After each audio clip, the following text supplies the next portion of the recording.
Do you look in the mirror and feel like you're not yourself? Find out why. There's a moment in life when we look in the mirror and it's not about appearance. It's that silent second when an uncomfortable question hits: am I living at my potential? Or just surviving? Most people run away from this instant because it activates something powerful: self-awareness. And when self-awareness awakens, you can no longer pretend that everything is fine. The truth is that personal transformation does not start with discipline, nor with motivation, nor with goals written in a new notebook. It starts when you realize that your current identity has been built on layers of experiences, limiting beliefs, external expectations, and a self-concept that may not even really be yours. Is it uncomfortable to admit that? A lot. But that's precisely where self-transformation begins. What almost no one tells you is that changing is not becoming someone else. It is to reorganize your internal world. It is using the neuroplasticity of the brain to your advantage. It's going through the cognitive dissonance between who you say you want to be and what you actually do. It is to integrate the ego, practice mindfulness, develop emotional integration, and move towards self-realization, as Abraham Maslow would say. It is, at its core, a profound process of individuation, a concept explored by Carl Jung: becoming who you really are. What if I tell you that transformation is not an event, but a silent reconstruction that happens every day, in the small choices that no one sees? There is an almost invisible but decisive moment when you realize that there is a distance between your current life and your true potential. It's not drama, it's not cinematic existential crisis, it's a subtle discomfort. Something inside you whispers, you can go further. This is the awakening of self-awareness, the first real step of self-transformation. And, believe me, once you see, there is no way to unsee. At that moment, your ego tries to negotiate. He says it's okay, that it's risky to change, that maybe you're being too demanding. But deep down, you know there's a disconnect between your current identity and who you could become. This tension is a form of cognitive dissonance, the conflict between your internal speech and your daily practice. And although uncomfortable, it is a powerful fuel. If you want to deepen this moment, start simple: practice 5 minutes of mindfulness daily, just observing your thoughts without judgment. Write down what you notice about your self-concept. How do you define yourself? Strong? Undisciplined? Just like that? Many of these definitions are just limiting beliefs repeated for years. The mirror does not only show the face, it reveals the beginning of a process of individuation, the journey of becoming who you really are.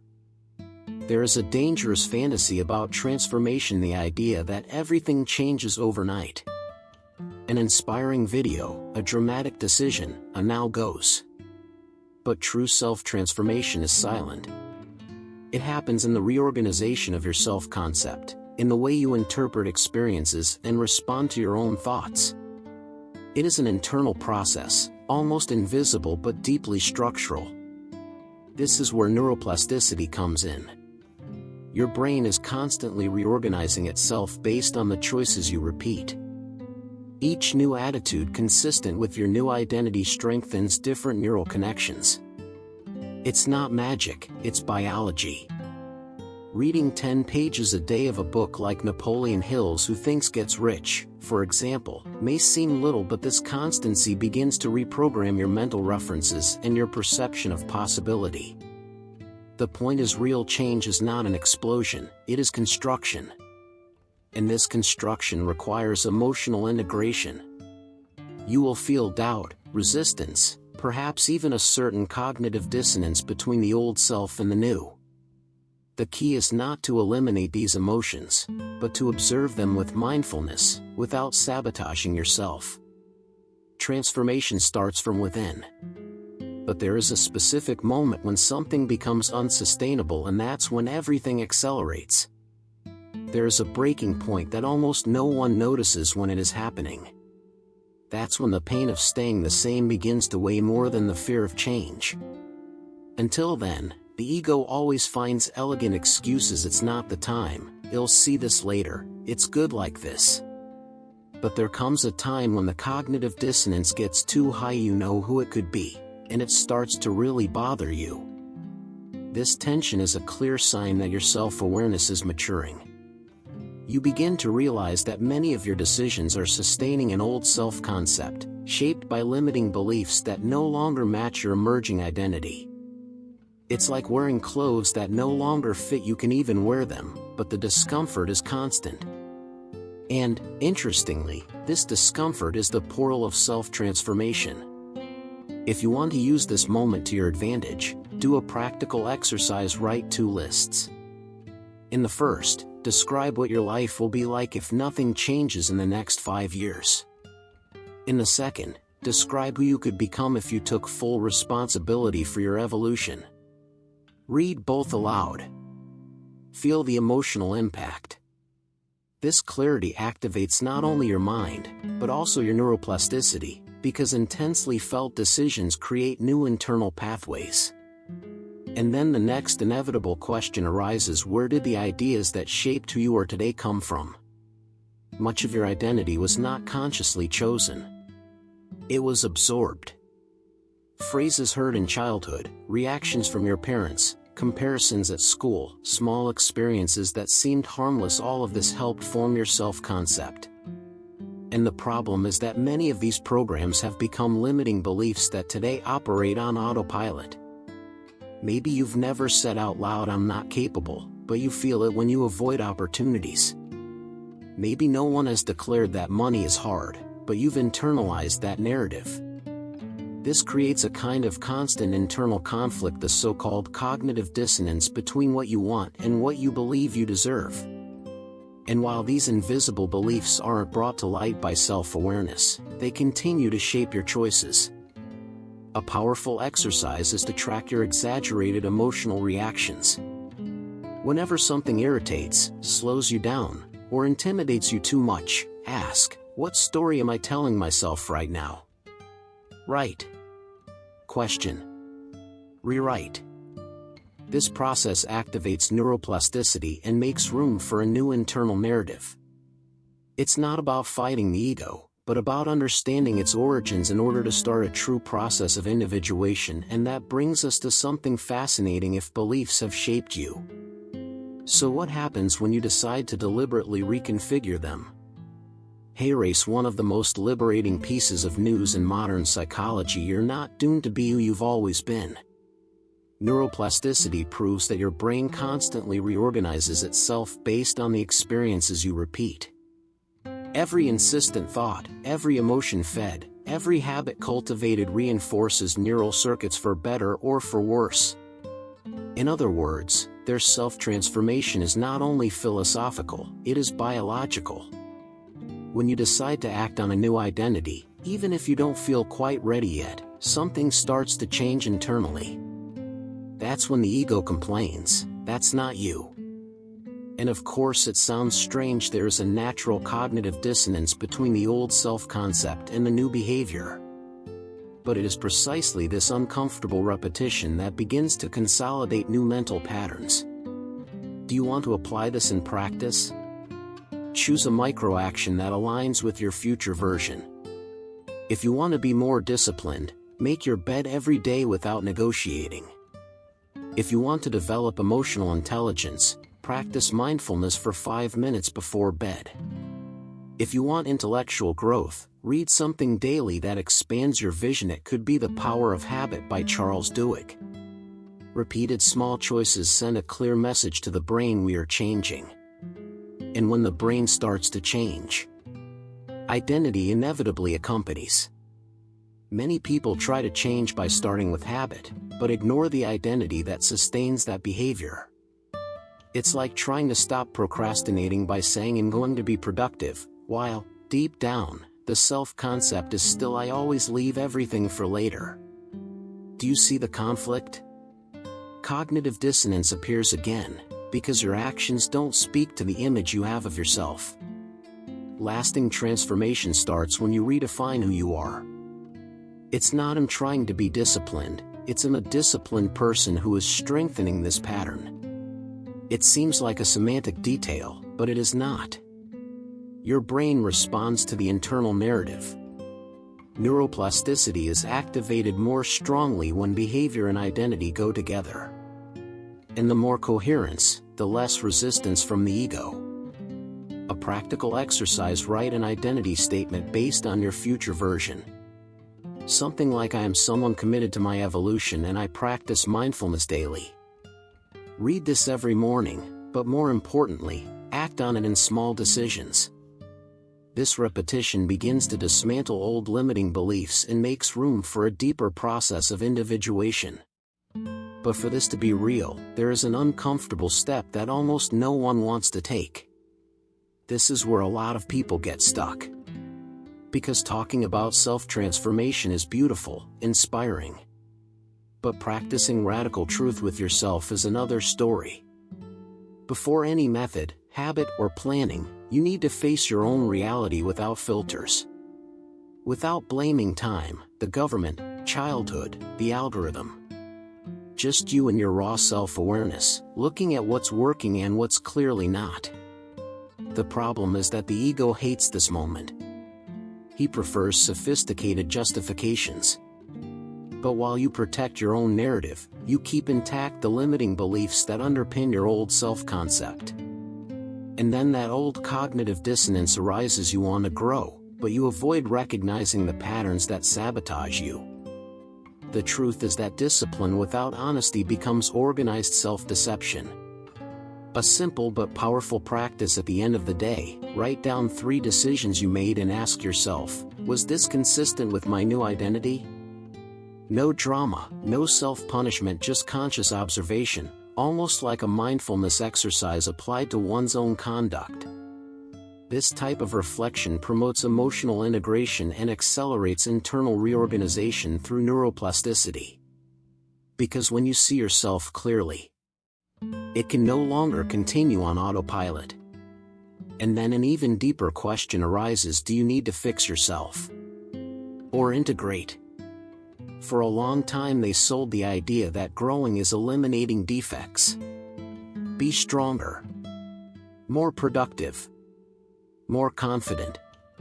But this logic creates a constant internal war. You start treating parts of yourself as enemies. And this weakens emotional integration, because everything that is repressed does not disappear, it only gains strength behind the scenes of the ego.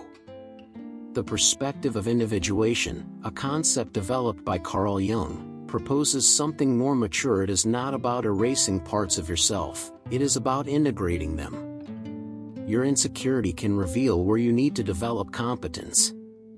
Your anger may indicate boundaries that have not been respected.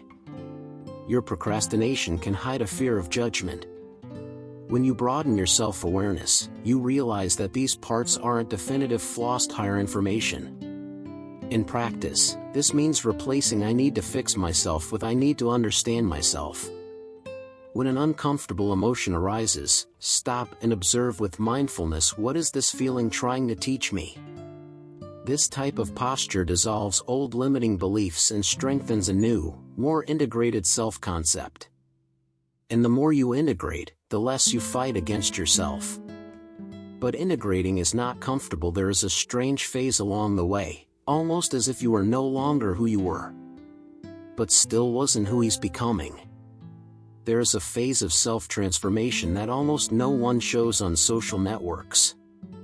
It's not glamorous, it doesn't win applause, and, honestly, it sometimes seems too confusing.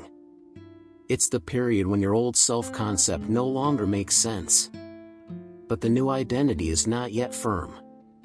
You feel kind of in transition, like you're dismantling a house while still living in it. In this phase, cognitive dissonance can increase. You think differently, but you still react as before in some situations. The ego tries to pull you back into the old pattern, because it prefers the familiar to the unknown. But it is precisely in this liminal space that neuroplasticity works intensely. Each conscious choice reinforces the new mental structure, even if outwardly it seems that nothing is changing. Here, the secret is strategic patience.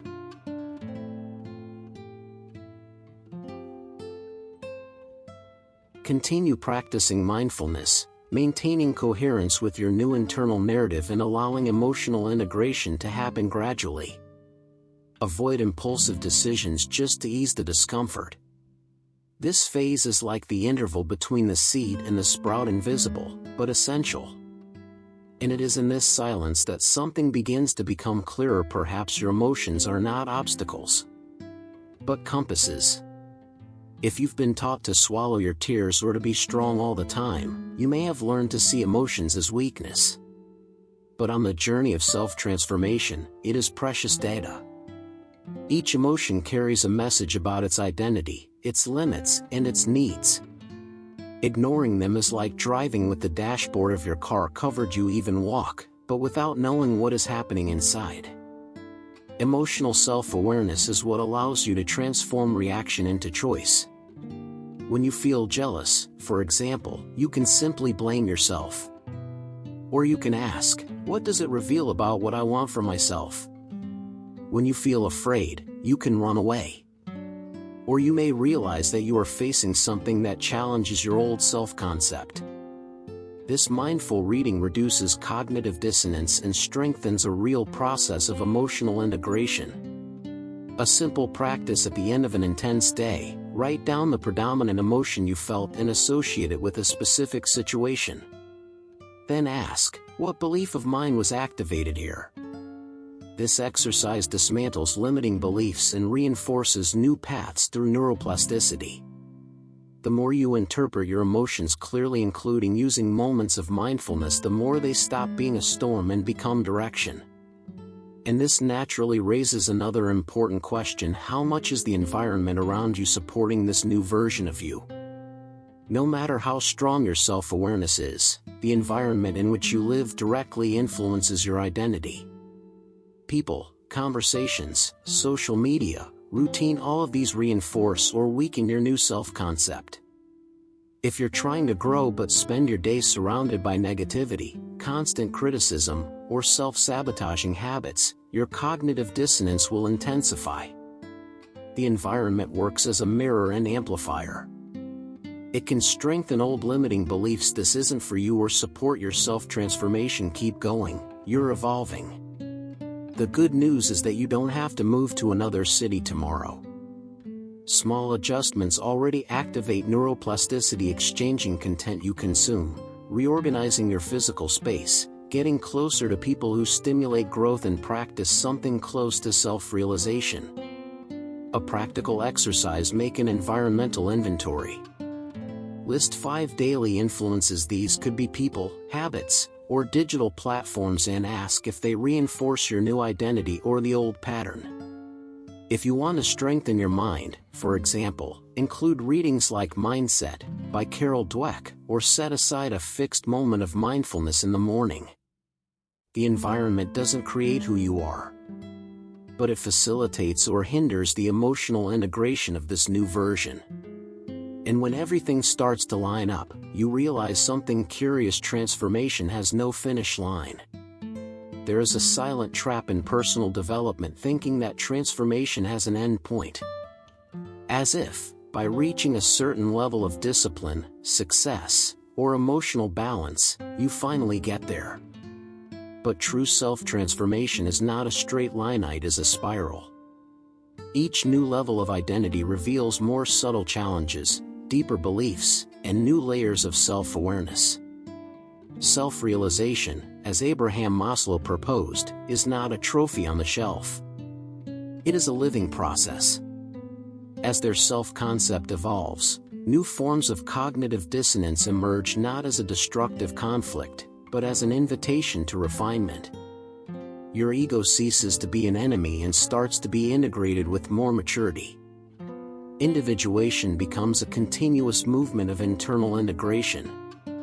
In practice, this means never abandoning the basics: reflection, mindfulness, review of beliefs, and environmental adjustments. Neuroplasticity remains active as long as you continue to choose consciously. Growing is no longer an emergency project and becomes a lifestyle. And when you understand that, he realizes that he is not trying to become someone else. It's just becoming, day by day, who has always been in potential. Now tell me, honestly, after all this, do you still believe that transformation is a matter of luck? Or do you begin to realize that it is a matter of self-awareness, decision, and inner alignment? True self-transformation doesn't happen when you expect to feel ready. It starts when you take responsibility for your identity and decide to rewrite your self-concept, even though you're afraid. What limiting beliefs are you still carrying that no longer match the person you want to become? Where is cognitive dissonance showing you that something needs to change? And most importantly, what small action can you take today, not tomorrow, to activate your neuroplasticity and strengthen this new version? Maybe it's 5 minutes of mindfulness, maybe it's saying no where you used to say yes, maybe it's starting that reading you've been putting off for months. Remember, it is not about eliminating the ego, but about integrating it. It's not about fixing yourself, it's about deepening your emotional integration and continuing the process of individuation. Self-actualization is not a distant destination, it is built on the invisible choices of everyday life. With each coherent decision, you reinforce who you are becoming. So the final question is simple and straightforward: are you going to keep living on autopilot? Or will it take conscious control of its own evolution? If this content made sense to you, subscribe to the channel and turn on notifications. Here, we don't talk about superficial change, we talk about real, consistent, and strategic transformation. And the next step of your evolution can start in the next video.